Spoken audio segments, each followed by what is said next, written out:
लड़का पहली बार समय को छूता है, लेकिन दादाजी को 2.5 सेकंड के लिए झटका लगता है, सिर्फ इसलिए क्योंकि लड़का वो सुनहरा तोहफा दिखाता है जो पहले मुखिया के पास था। इस वक्त बहुत प्रभावित होकर मुखिया हकलाते हुए पूछता है, राउंड तू आखिर कौन है? राउंड मूल रूप से रॉबर्ट परिवार का एक हत्यारा था जो परिवार की तरह तरह की गंदी बातों को निपटाने का काम करता था, लेकिन आज ही मुखिया ने उसे मारने का इरादा कर लिया क्योंकि वह मानसिक कंट्रोल की धुलाई से आजाद हो गया था।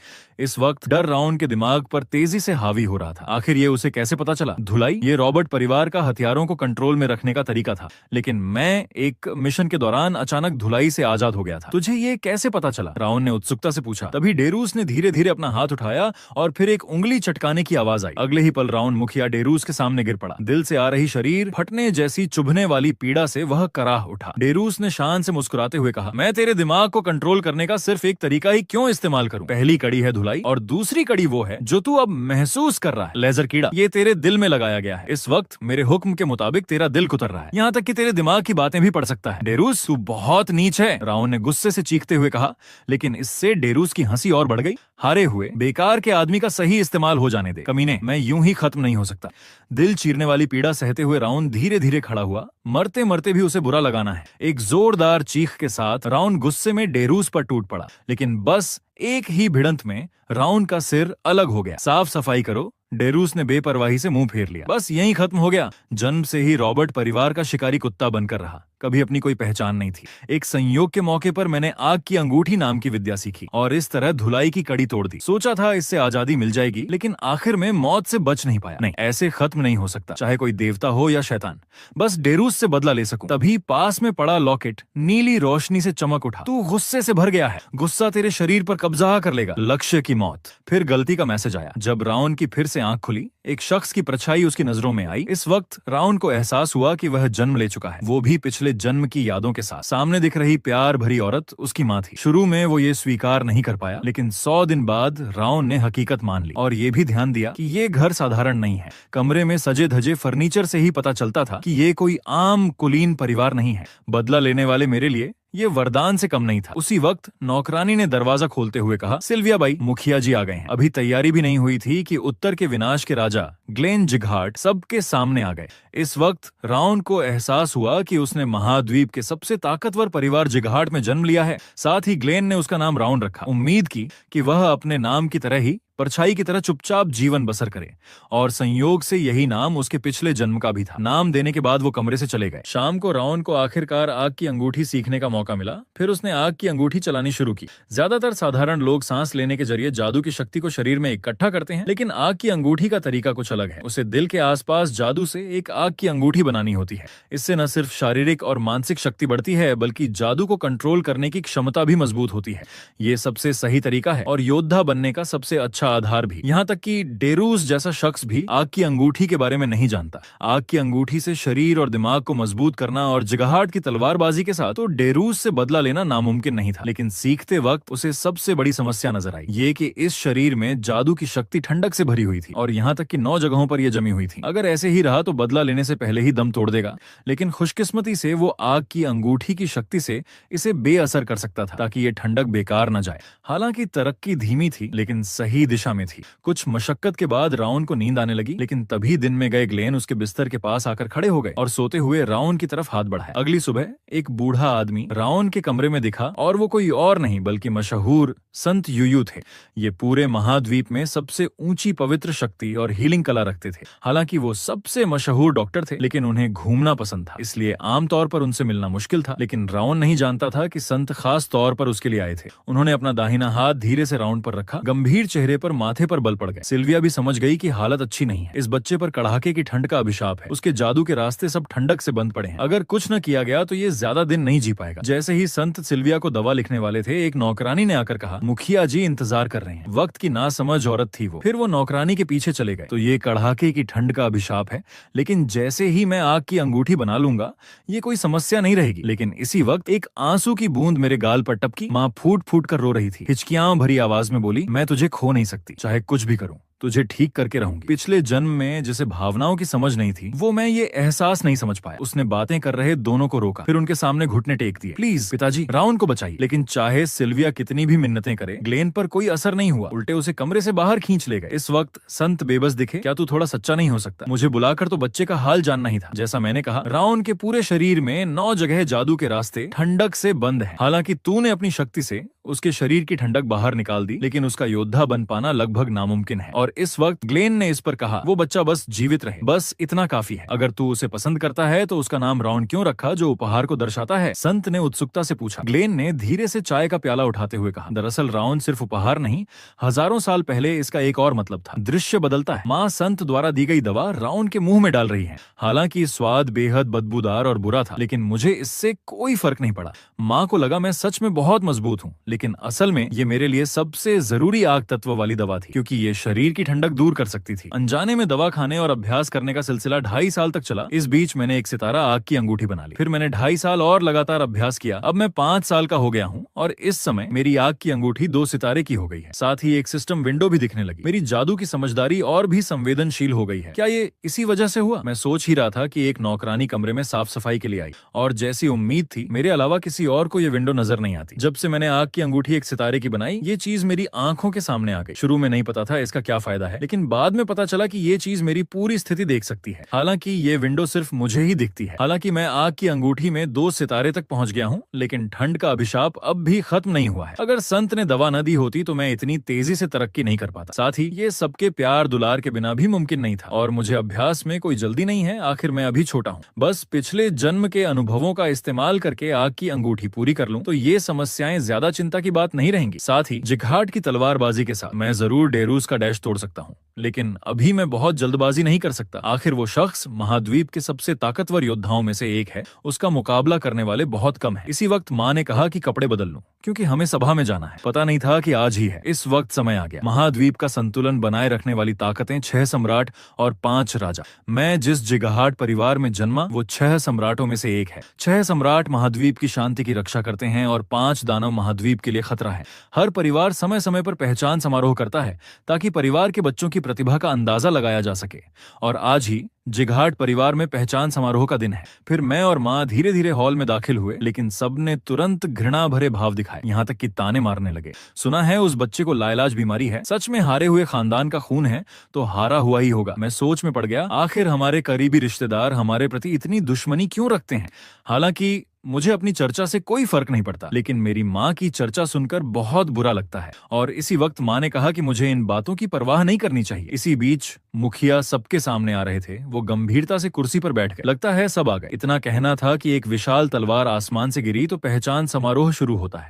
इस वक्त राउन हैरान था। ये है पहचान की तलवार, बस हाथ लगाने से ये तुम्हारी जादू की प्रकृति पहचान लेगी। इसी वक्त एक सेवक ने पहचान की सूची पढ़ना शुरू किया। पहला नाम बोलन जिघाट। कहते हैं कि 4 साल की उम्र से बच्चों की खोपड़ी पूरी तरह बंद हो जाती है, जब तक बच्चे की प्रतिभा लगभग तय हो जाती है। और इस पहचान समारोह से वो तय करेंगे कि उनके बढ़ने का कौन सा रास्ता सही है। फिर तलवार ने हरी रोशनी दिखाई। लगता है उसकी जादू की प्रकृति हवा है, और ऐसी प्रकृति तलवारबाजी के लिए बहुत उपयुक्त है। आगे उसे हवा को महसूस करने पर ध्यान देना होगा। अगला सूर्यन उप परिवार का रोलन सूर्यन। और इस वक्त मुझे इसके फैसले का कारण समझ में आ गया। रोशनी की ऊंचाई जादू की ताकत को दिखाती है।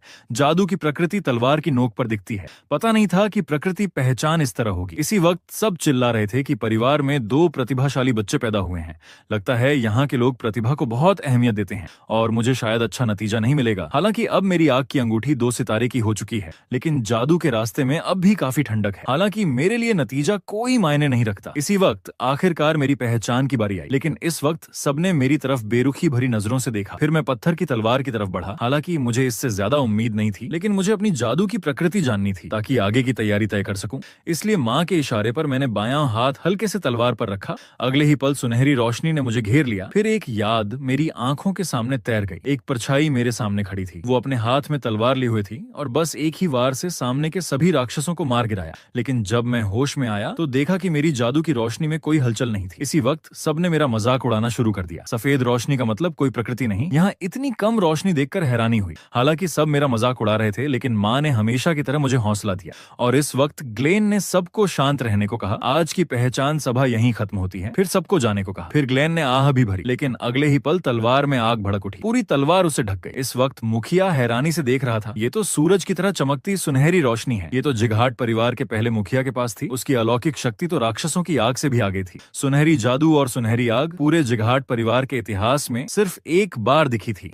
सामने हजारों साल में एक बार दिखने वाला यह नजारा देखकर मुखिया हैरान रह गया। फिर धीरे से बोला, राउन, तू आखिर है कौन? लड़का पहली बार समय को छूता है, लेकिन दादाजी को 2.5 सेकंड के लिए झटका लगता है, सिर्फ इसलिए क्योंकि लड़का पहले मुखिया के पास रही सुनहरी उपहार दिखाता है। इस वक्त बहुत प्रभावित होकर मुखिया धीरे से पूछता है, राउन, तू आखिर कौन है? लेकिन इस वक्त राउन को इसकी कुछ खबर नहीं है। उसे तो अपनी आगे वाली 3 सितारे की आग की अंगूठी की चिंता है। फिर 3 और 2.5 साल बीत गए। राउन 12 साल का हो गया। उसकी ठंड सहनशीलता भी 2 सितारे की हो गई। शरीर में सुधार होने लगा। अब वो कुछ शारीरिक अभ्यास शुरू कर सकता था। इस वक्त माँ राउन के पास आई। अब दूसरी पहचान सभा में चलना है। सभा में आकर राउन अभी बैठा ही था कि मुखिया ने उसे अपने पास बुला लिया। परिवार का सदस्य होकर परिवार के अभ्यास में क्यों नहीं आया? राउन के कुछ कहने से पहले ही माँ ने उसका बचाव किया। उसके शरीर में अभी भी ठंडक है। अभ्यास उसके लिए अभी जल्दी है। लेकिन मुखिया ने टाल दिया। ये जिघाट है, किसी के लिए कोई खास अधिकार नहीं। मैं मानती नहीं, कुछ और समय दीजिए। तू नहीं मानता, फिर भागेगा क्या? अगर परिवार में रहना है तो नियम मानने होंगे। फिर भागेगा क्या? ऐसे लोग अभी भी सीधे परिवार के हैं। इस वक्त राउन को समझ में आ गया कि माँ से इतनी नफरत क्यों है। वो पहले परिवार से भाग गई थी, अपनी जादू की शक्ति नष्ट कर दी थी, सिर्फ पिता के साथ रहने के लिए। लेकिन अच्छे दिन ज्यादा नहीं रहे। मुझे जन्म देने के बाद पिता की मौत हो गई, इसलिए माँ को परिवार में वापस आना पड़ा और एक नफरत की पात्र बन गई। हालांकि ये दूसरों की नजर है, मैं सिल्विया का बेटा हूँ। मैं माँ को ऐसा बर्ताव सहन नहीं होने दे सकता। राउन सीधे मुखिया के पास गया। मुखिया, जैसा आप चाहते हैं, अगले महीने मैं अभ्यास में शामिल हो जाऊंगा। पास खड़े कोच की सलाह को नजरअंदाज करते हुए राउन ने अभ्यास में शामिल होने का फैसला किया। जिघाट के नाम पर मैं भागूंगा नहीं। क्या तू जानता है ये क्या मायने रखता है? बात खत्म होने से पहले ही एक जबरदस्त दबाव राउन पर आ पड़ा। उसके मुंह से खून टपकने लगा। सिर्फ एक नजर की इतनी ताकत। जल्द ही सिल्विया ने राउन को अपनी छाती से लगा लिया। वो पिता को समझाना चाहती थी, लेकिन ग्लैन के दबाव के सामने बस राउन को बचाए रखना ही उसकी पूरी ताकत थी। इस वक्त राउन सोच में पड़ गया। अंधेरे में रहने वाला हत्यारा होकर हमेशा मौत के कगार पर झूलता रहा। न कोई अपनी पहचान, न कभी गर्माहट महसूस की। लेकिन अब ऐसा नहीं है। मुझे अब अंधेरे में जन्म लेने की जरूरत नहीं, न ही किसी औजार की तरह बेजान होकर जीने की।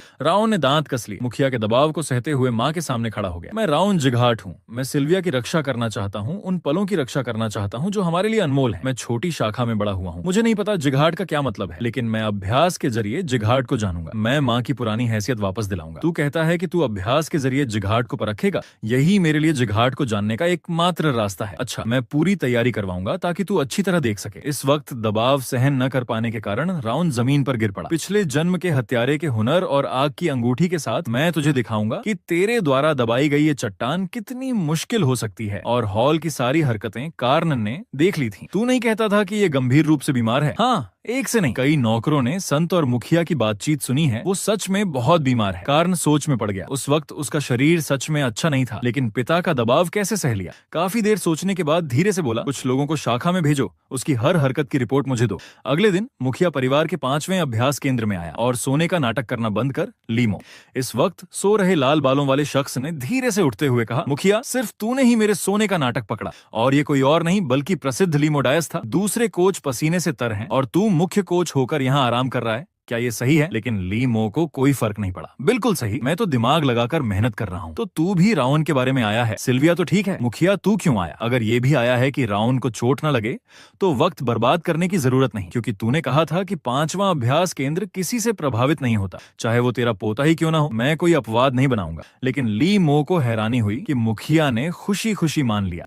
दृश्य बदलता है। इस वक्त राउन की आग की अंगूठी 3 सितारे की हो चुकी है और माँ की मदद का भी बहुत योगदान है। साथ ही इस विंडो की वजह से मैं इतनी तेजी से बढ़ पाया। लेकिन 3 सितारे की आग की अंगूठी तो सिर्फ शुरुआत है। कहते हैं जिघाट परिवार का अभ्यास बहुत मुश्किल होता है। ये तो बस मेरे आगे के विकास की नींव रखना है। आगे मैं जरूर सबसे बेहतर बनूंगा।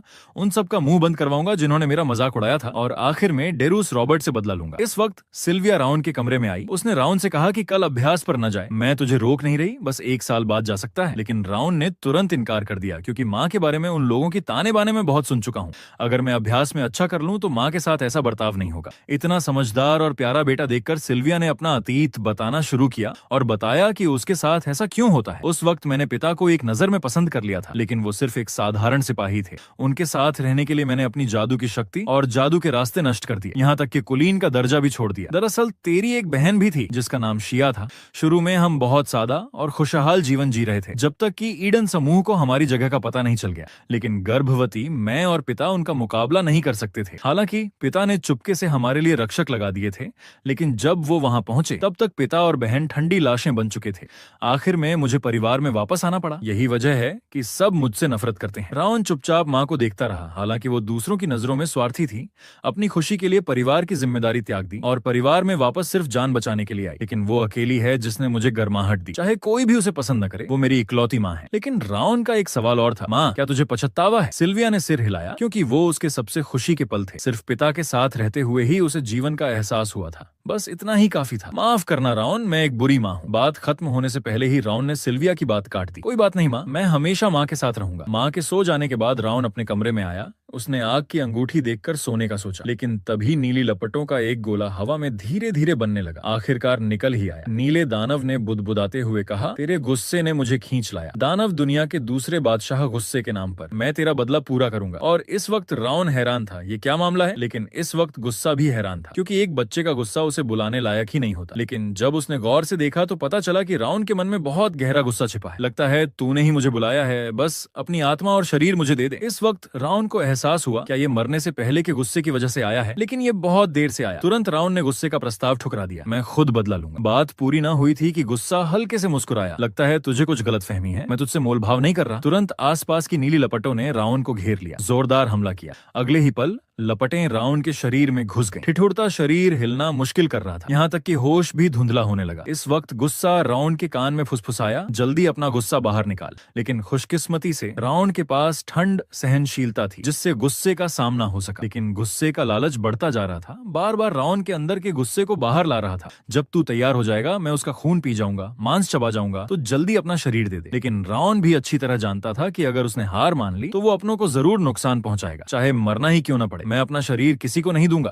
अभी जब रावण की हालत लगभग खराब हो चुकी थी, उसके दिमाग में एक विचार कौंधा, जैसे मैं ठंड सहनशीलता से इस ठंडक को हटा सकता हूँ, तो आग की अंगूठी से भी इसका मुकाबला क्यों नहीं कर सकता। तुरंत एक गर्म लहर ने आसपास की ठंडक को हटा दिया। इस वक्त गुस्सा भी हैरान था। भले ही वो अभी जागा था, लेकिन एक बच्चे से कुछ न कर पाना बहुत बुरा लग रहा था। इस वक्त रावण ने धीरे से कहा, बदला मैं लूंगा, लेकिन अपना शरीर कभी नहीं दूंगा और न ही किसी भूतिया को सौंपूंगा। इस वक्त गुस्सा बहुत गुस्से में था, लेकिन सच में रावण का कुछ नहीं बिगाड़ पा रहा था। बस रावण की बेइज्जती देख रहा था। नहीं सोचा था कि एक बादशाह एक बच्चे से कुछ नहीं कर पाएगा। लगता है तू भी सिर्फ नाम के लिए ही है। जब रावण आगे की रणनीति सोच रहा था, पास की विंडो ने सूचना दी, अतिरिक्त क्षमता अनलॉक हुई। गुस्सा बहुत हैरान था। उसने खुद बनाई हुई स्थिति विंडो रावण इस्तेमाल कर रहा था। रावण भी उत्सुक था, क्या मेरी स्थिति भी विंडो पर दिख सकती है? फिर उत्सुकता से पूछा, तू कहता है कि तूने ये स्थिति विंडो बनाई है, तो ऐसी चीज क्यों बनाई? मेरे पास तुझे बताने की कोई वजह नहीं है। हालांकि तूने ये कैसे खोजा और इस्तेमाल कर सका? इस वक्त रावण को समझ में आ गया कि इस जन्म में आग की अंगूठी तेज और मजबूत क्यों बन रही है।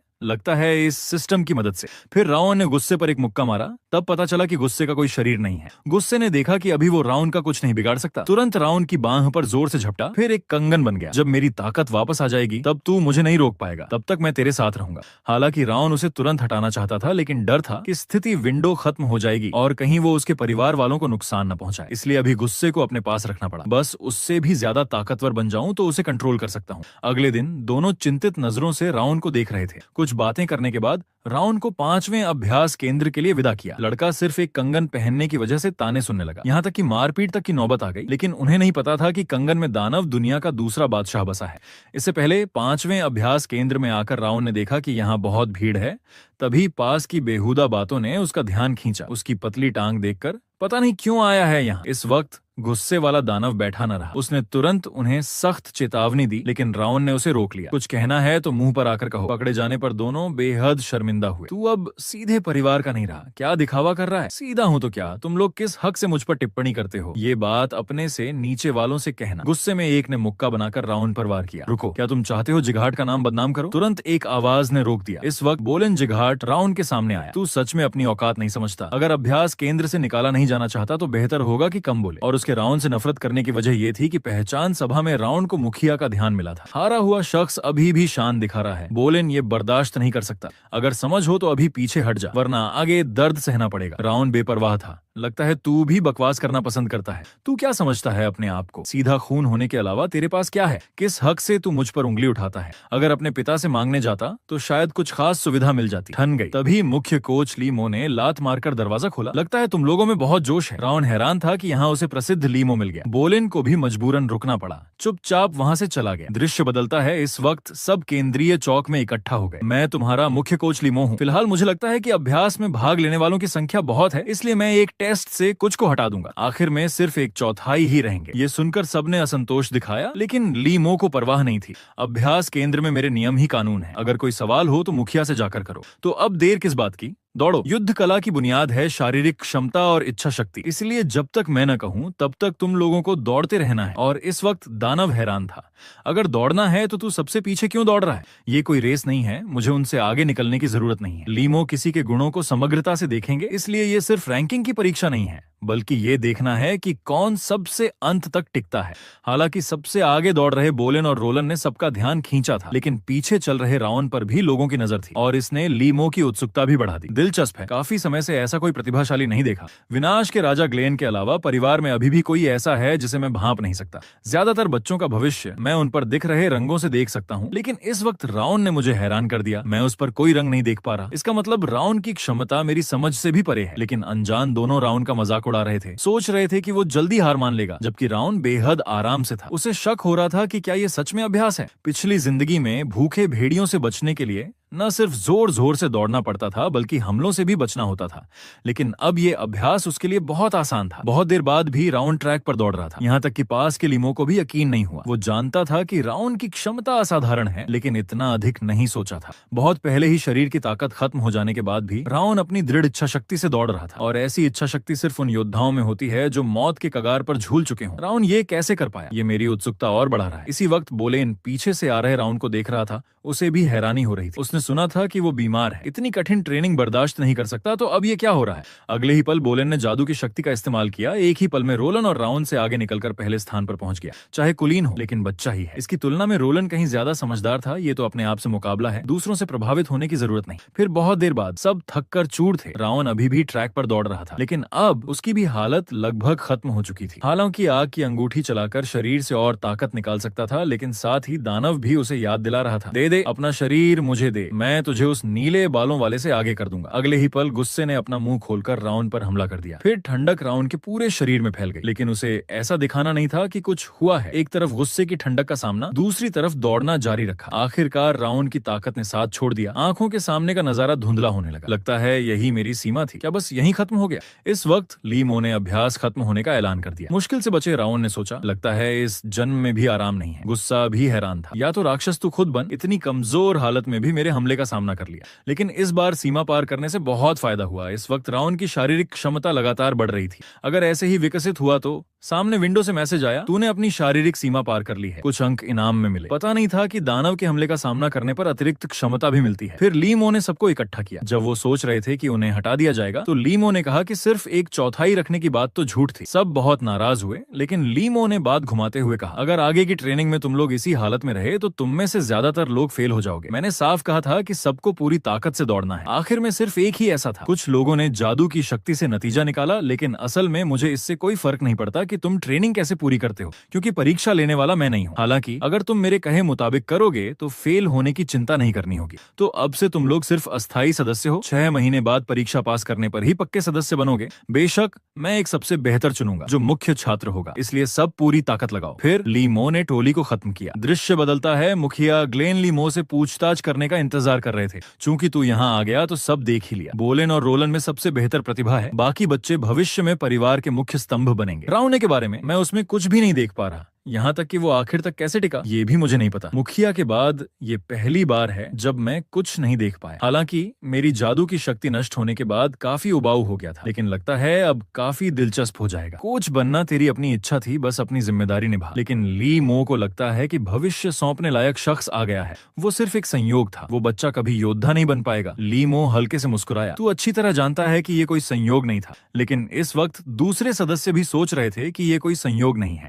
जाते हुए रावण को देखकर सबके चेहरे पर उसकी राय साफ लिखी थी। उसने जरूर कोई खास तरीका इस्तेमाल किया होगा, वरना आखिर तक कैसे टिक पाता। हाँ, जरूर कोई दवा काम की होगी। क्लान ने पक्के अंदाज में कहा। मैंने सुना है संत ने उसे दवा दी थी। बदमाश, अपने दम पर दौड़ने का नाटक कर रहा था। तो चलो इसकी अक्ल ठीक करते हैं। थोड़ी देर बाद रावण को एक छोटे से जंगल में फेंक दिया गया। तुम लोग ऐसा क्यों कर रहे हो? रावण ने हैरानी से पूछा। दवा से धोखा देने वाला कमीना हमें बेवकूफ बनाने की हिम्मत कर रहा है। हम तेरी अक्ल ठीक करेंगे। रावण को हंसी आ गई, इतनी बेवकूफी भरी वजह से। चलो अच्छे से बात करते हैं। क्लान ने मुक्का मारने की तैयारी की। अगले ही पल रावण ने उसे बेहोश कर दिया। सच कहा, हमें सच में अच्छे से बात करने की जरूरत है। फिर रावण ने एक को लात मारी और दूसरे को मुक्का मार दिया। इस वक्त दानव रावण की तारीफ कर रहा था। थोड़ी देर बाद सब रावण के सामने घुटनों के बल गिड़गिड़ा रहे थे। इस वक्त रावण ने क्लान के हाथ पर पैर रखते हुए पूछा, तो किसने भेजा है तुम लोगों को? बोलेन था क्या? नहीं नहीं, बोलेन को कुछ पता नहीं है। रावण को हैरानी हुई। उसने सोचा नहीं था कि बोलेन इतना बुरा नहीं है। तुम लोग किसी को बताओगे नहीं है ना? अगर फिर से मुझसे पंगा लिया तो अंजाम भुगतना पड़ेगा। फिर रावण ने उन्हें वहां से जाने दिया, लेकिन ये सब लीनो ने देख लिया था। ये तो जवान मुखिया की तरह है। रावण जिघाट, मुझे तेरे आगे के प्रदर्शन की बहुत उम्मीद है। दृश्य बदलता है। रावण को फिर से अतिरिक्त इनाम मिला। गुस्सा तेरे व्यवहार से बहुत खुश है। इनाम में चपलता में 1 की वृद्धि। पता नहीं था कि इससे भी इनाम मिलता है। ये कैसी अजीब विंडो है, लेकिन ये तूने खुद बनाई थी। ऐसा पहले कभी नहीं हुआ था। अगर तू हार गया तो मेरा गुस्सा सहना पड़ेगा। फिर स्थिति विंडो ने दिखाया, पहले स्थान से परीक्षा पास करो। शर्त पूरी करने पर सभी गुणों में 2 अंक और कोई एक विशेषता चुनने का मौका। हारने पर गुस्से के अंक 10 बढ़ेंगे। तू 6 महीने बाद की परीक्षा की बात कर रहा है? बेशक, क्योंकि लीनो ने कहा था कि वो सबसे बेहतर छात्र चुनेगा। हालांकि कोई भी विशेषता चुनने का क्या मतलब है? तुझे मेरी एक विशेषता दी जाएगी, बेशक तेरे स्तर के हिसाब से दी जाएगी। तो हारने पर गुस्से के अंक क्या है? वो है मेरा पदभार सहन करना। जब तू उसे सहन नहीं कर पाएगा तो फिर कभी अपने गुस्से पर कंट्रोल नहीं कर पाएगा। क्या तू यही चाहता है? फिर रावण सोच में पड़ गया। लगता है ये झूठ नहीं बोल रहा है। हालांकि इस शर्त का खतरा बहुत ज्यादा है, लेकिन इनाम भी बहुत शानदार है। थोड़ी देर सोचने के बाद रावण ने यह शर्त मान ली। अच्छा, तो समझौता अब से लागू। जब तक मैं पिछले जन्म के अनुभवों का सही इस्तेमाल करूं, मैं कभी नहीं हार सकता। सब तलवारबाजी की तैयारी करने गए, लेकिन रावण ने उल्टा रास्ता चुना। सिर्फ वो अकेला शारीरिक अभ्यास करता रहा, क्योंकि रावण अच्छी तरह जानता था कि अगर नींव मजबूत नहीं होगी तो तलवारबाजी सीखना भी समय की बर्बादी है। लेकिन जब रावण अभ्यास कर रहा था, रोलन पीछे से छिपकर देख रही थी। हालांकि इस वक्त अभ्यास कर रहे रावण ने ध्यान नहीं दिया कि पीछे एक लड़की उसे छिपकर देख रही थी। बीमार होने के बावजूद उसका अभ्यास दिन ब दिन बढ़ता जा रहा था। शायद उसमें कुछ खास बात है। काफी देर सोचने के बाद वो रावण के सामने आ गई। रावण ने सोचा कि वो कुछ कहेगी, लेकिन रोलन बस उसे देखती रही, फिर चुपचाप उसके पास बैठ गई। रावण की नकल करते हुए उसने अभ्यास शुरू कर दिया। इसके बाद रावण जो भी करता, रोलन चुपचाप उसके पीछे लग जाती, उसकी हर हरकत दोहराती। और रावण नहीं जानता था कि उसे एक ताजी महक आ रही थी, जिससे रोलन का शरीर हल्का हल्का महसूस हो रहा था। और इस वक्त अभ्यास कर रहे रावण को एक और साथी मिल गया। नमस्ते, मैं डोरियन हूँ, क्या मैं तेरे साथ अभ्यास कर सकता हूँ? बस ऐसे ही बाद के दिनों में तीनों हमेशा साथ साथ अभ्यास करते रहे। समय बीतता गया। 6 महीने बाद आज परिवार की परीक्षा का दिन था। सभी सदस्यों के परिजन देखने आए। इस वक्त गुस्सा रावण के सामने आया। शर्त भूल गया, अगर उन दोनों से आगे न निकला तो चुपचाप मेरा गुस्सा सहन करना। रावण ने गुस्से को झटक दिया। अभी पता नहीं कौन जीतता है। अगले ही पल डोरियन की अजीब हरकत ने रावण का ध्यान खींचा। रावण ने मन ही मन कहा, कैसे अजीब लोगों से घिरा हूं। इस वक्त रावण के साथ खड़े दोस्तों को देखकर सिल्विया ने खुशी से मुस्कुरा दिया। अचानक सब हैरान रह गए। कभी परिवार की परीक्षा में न आने वाले मुखिया आज खुद देखने आए। लीमो भी हैरान था। मुखिया, आज इतनी फुर्सत कहाँ से मिली? ये परिवार का भविष्य तय करने का दिन है, क्या मैं नहीं आ सकता? लीमो ने शर्मिंदगी से मुस्कुराते हुए परीक्षा शुरू होने का ऐलान कर दिया। फिर उसने एक जबरदस्त दबाव छोड़ा। योद्धा होने के नाते ये चीज अपरिहार्य है। मैं इससे ये तय करूंगा कि तुम पास होते हो या नहीं। लेकिन तुरंत पास के परिजनों ने एतराज किया। कुछ बच्चों को तो ये भी नहीं पता कि दबाव क्या होता है। उनके लिए ये अनुचित है। लीमो ने हल्की सांस ली। दबाव रणक्षेत्र दिखाने का सिर्फ एक तरीका है। असली रणक्षेत्र समय और संचित उपलब्धियों से बनता है। ये आत्मा का स्तर है। जो रणक्षेत्र नहीं जानते वो भी योद्धा की क्षमता दिखा सकते हैं। इस वक्त जो परिजन बहस कर रहे थे उन्हें मुखिया ग्लेन ने टोक दिया। उसने सच कहा। हालांकि सदस्य अभी रणक्षेत्र नहीं जानते, लेकिन ये योद्धा के साथ पैदा होता है और कठिन अभ्यास से भी ये हासिल होता है। अच्छा, अब किसी को कोई सवाल तो नहीं? तो चलो परीक्षा शुरू करते हैं। रोलन आगे आओ, बाकी पीछे हटो। नियम सीधे हैं। बस मेरा दबाव सहन करके मुझे छू लो तो पास हो जाओगे। और इसी सीन के साथ ये एपिसोड खत्म होता है। दोस्तों, अगर इस वीडियो में 500 कमेंट और 1000 लोग हाइप करते हैं तो इसका अगला पार्ट पूरे 2 घंटे का आएगा। वीडियो देखने के लिए धन्यवाद।